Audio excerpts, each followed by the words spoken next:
Welcome back to the Investor Mindset Podcast. I'm your host, Stephen Pesavento, and each week we share mindset tips and real estate investing strategies to help you take your business and your portfolio to the next level. Today, I am grateful to be able to bring to you a phenomenal topic that we think is perfectly positioned for this time in the market. It's called preferred equity. It's a unique strategy that is typically only available to those in the institutional world or in opportunities where you're investing with a much lower return percentage. We're going to talk about the different types of preferred equity, what that looks like, what the benefit is, when it makes sense to invest in preferred equity and why, and when it makes sense to focus on common equity. So we're going to get into that and more in this episode. So you're going to want to stay tuned. If you're interested in getting involved, investing the same type of real estate investment opportunities that I personally invest my own capital into, then head over to vonfinch.com/invest to be able to register for a private capital network where you can apply to invest alongside many other successful, like-minded people just like you and be able to take advantage of some of these phenomenal opportunities, including preferred equity. So let's get to it.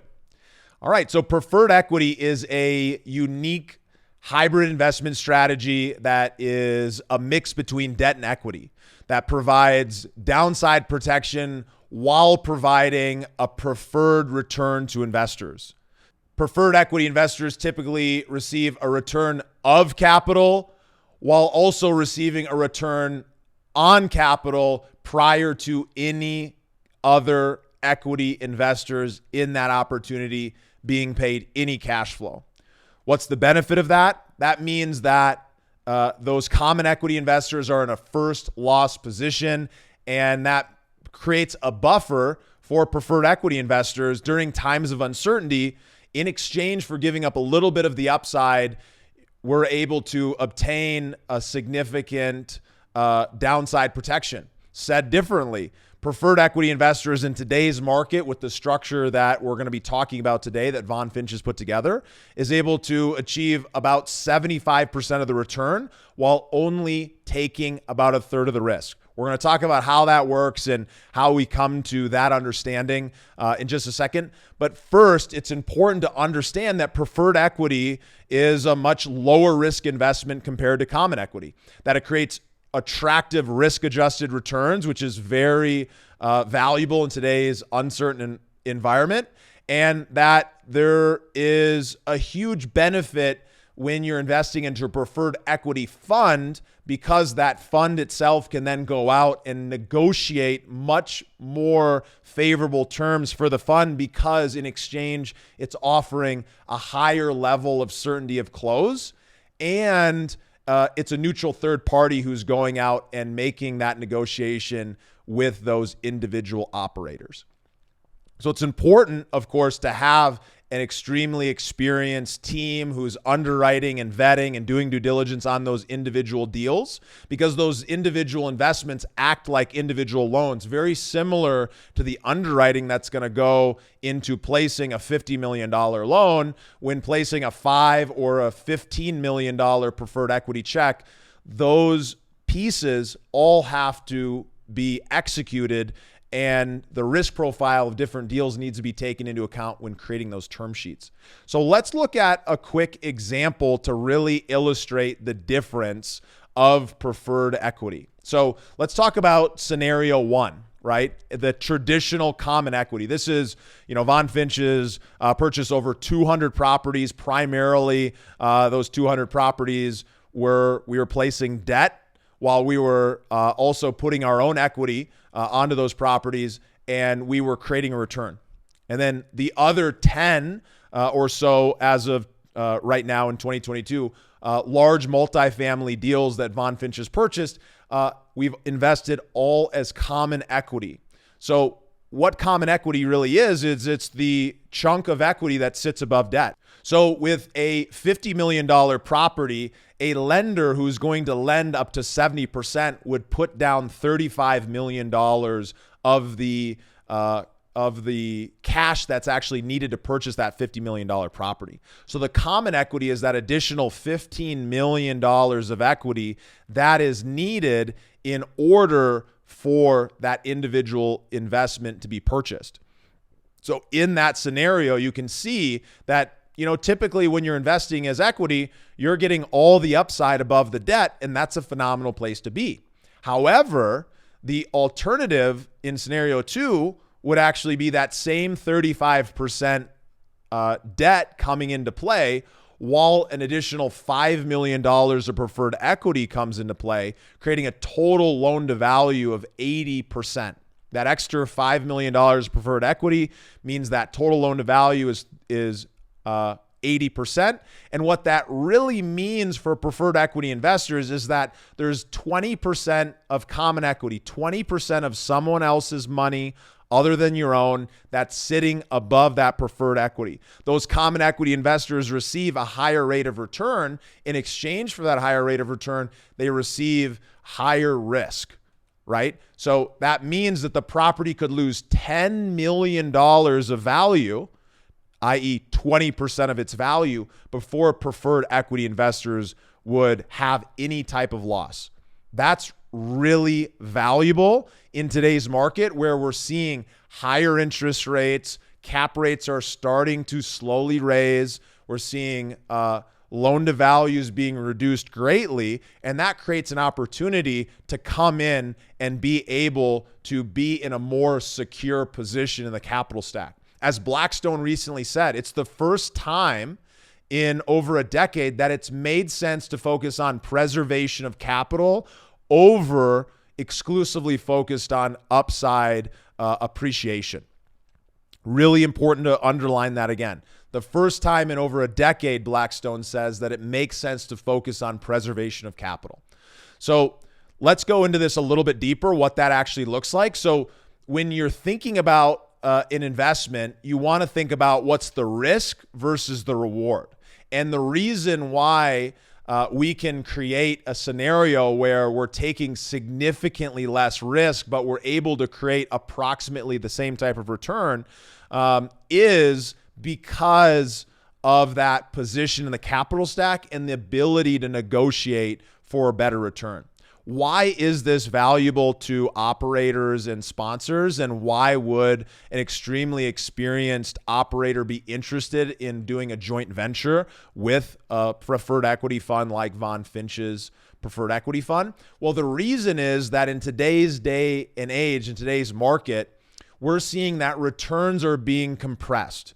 So what does that mean? That means that last year when we were purchasing properties and we were offering a 17% IRR, we were going to go in and renovate that property. We're going to reposition it, potentially refinance it or sell it, and then hold that property for cash flow. So in that scenario, we were getting debt at about 70 to 75% loan to value, meaning we only needed to bring about 25 or 30% of equity. And we were seeing interest rates in the 3.5% to 4% range. Now, in today's market, as of August 2022, we're seeing interest rates in that 4 to 6, potentially even higher rate, while also seeing loan to values being reduced as low as 50 or even 60%. So what that means is now operators are being required to bring 50% or 40% of the equity. And what that means for investors is that the rate of return is going to be reduced. What was a 17% return last year, that same deal with the same risk profile purchased today with today's debt at a higher interest rate is now going to most likely be in that 14 to 15% or below range. So because you're paying more to the bank in interest and because the returns are being split between more dollars in equity, that return ratio is going to go down. And so that actually creates a really valuable place for preferred equity to come in, because if that debt is coming in that 4 to 8% range at 60%, and the common equity has been reduced in a return rate down to, like we were talking about, maybe even 10 to 15%, those operators are interested in bringing more equity to the table with having a higher level of certainty of close while reducing the rate. So if we can go into a scenario where we can offer investors 11% preferred return, that means we must go place that preferred return at maybe 12%.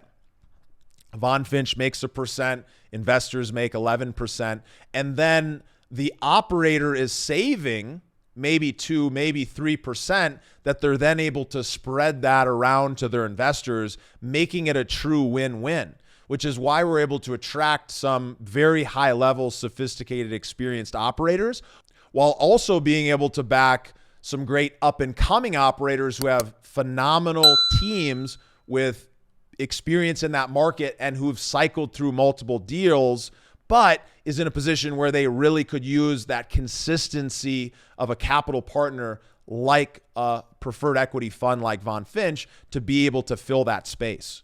And so can you start to see how we can create about 75% of the return, 11% versus 14, about 75% of the return while only taking about a third of the risk? Because if we're in that lower risk position and 20% loss can happen before Von Finch is impacted, while the risk profile dramatically being reduced as you go deeper into the capital stack, it's not just a divided out type of equation.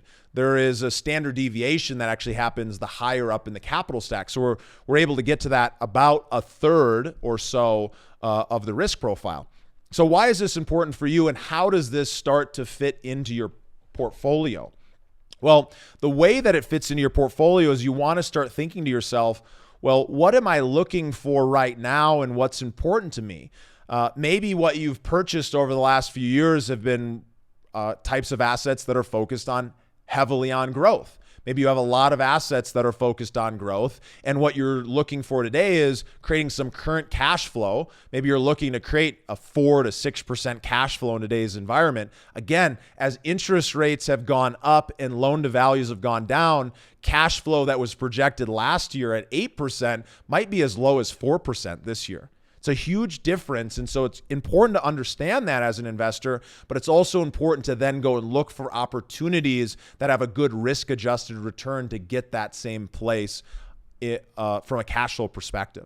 So how this fits then is looking at your portfolio and saying, I'm potentially looking for some type of consistency of return. I want to hedge against inflation.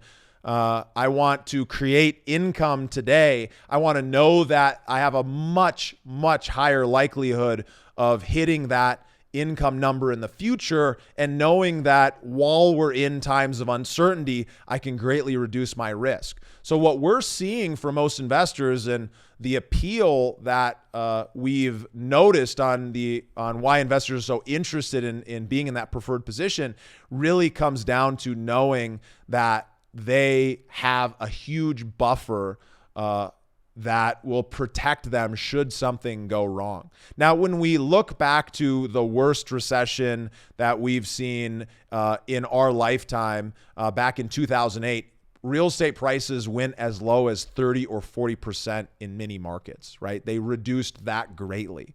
And that was a huge real estate-led recession.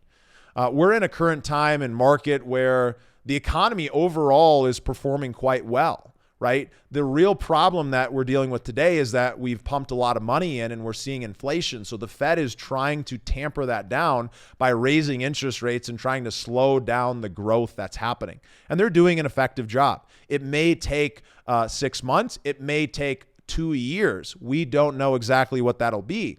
So we can't really sit and wait on the sideline because inflation is still negatively impacting our cash in the bank. So we want to be looking for opportunities where we can truly hedge against inflation.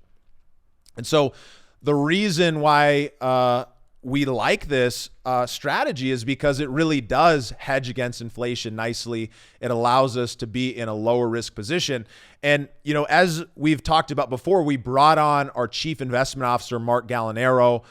We specifically sought out an institutionally trained investment professional who had a strong understanding of some of the fundamentals that go into the selection process for institutional style operators. Because in the institutional world, the way that it works is these big funds will have hundreds of millions of dollars and they'll go find individual operators and they'll set up a joint venture where that investment fund has near 100% control over the key decisions of what's happening at that property. So they can manage and asset manage and really lead and drive what's happening. And those operators are actually executing on behalf of that fund while they receive their profit.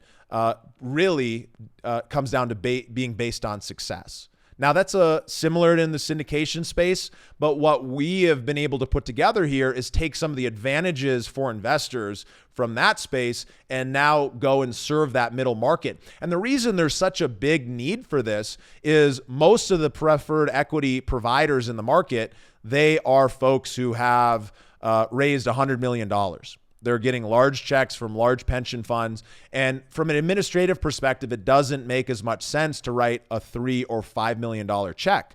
They want to write a $10 or $20 million check. And so what we found is that there might be a very large number. An example of comparison, there might be 3 providers in the middle market, and there might be 25 or 30 providers in the larger than $5 or larger than $10 million market.